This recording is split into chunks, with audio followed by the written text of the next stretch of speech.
माता सीता की वह पूजा भी शुरू हो चुकी थी, जिससे कि बहुत जल्द उनको अपने पति श्री राम के दर्शन होने वाले थे।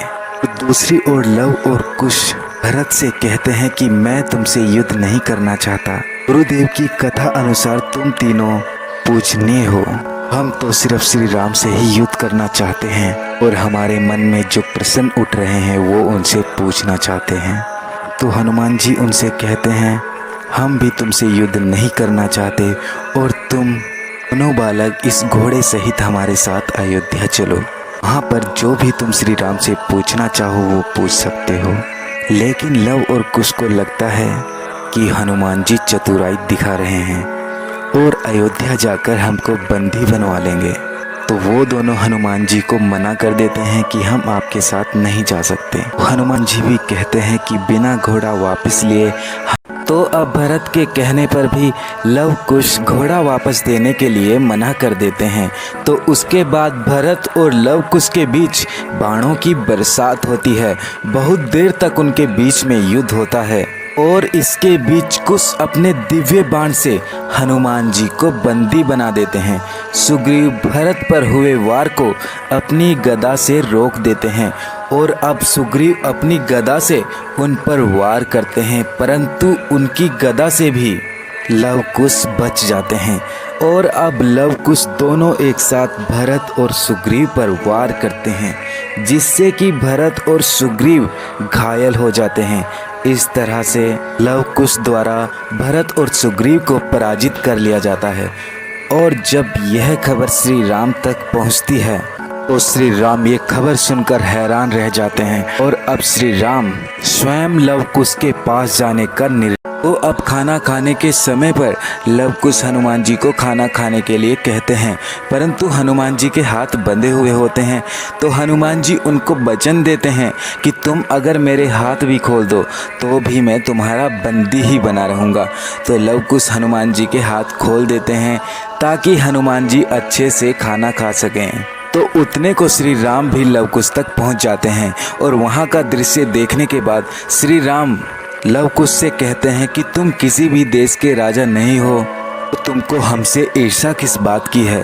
तो लव कुश श्री राम से कहते हैं कि हम क्षत्रिय हैं और तुमने युद्ध की चुनौती घोड़े के मस्तक पर लिखी है और इसीलिए हम तुमसे युद्ध करना चाहते हैं। अगर हम युद्ध नहीं करेंगे तो हमारा अपमान होगा।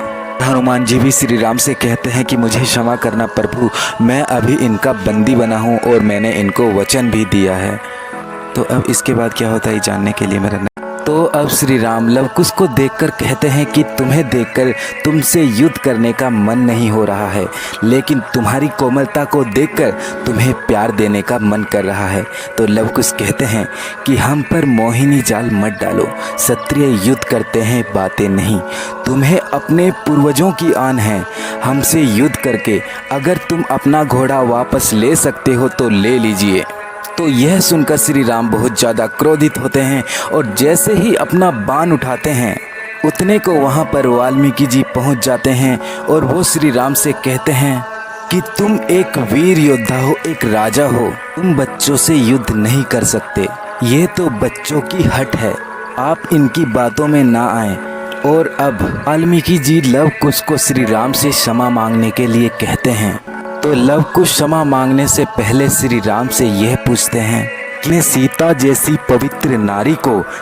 तो अब लव कुश श्री राम से यह भी कहते हैं कि हमारा आपको युद्ध के लिए ललकारने का यह भी कारण था कि आप किसी तरह हमारे सामने आ जाएं, ताकि हम आपसे यह प्रश्न जरूर पूछ सकें कि आपने सीता जैसी पवित्र नारी का त्याग क्यों किया।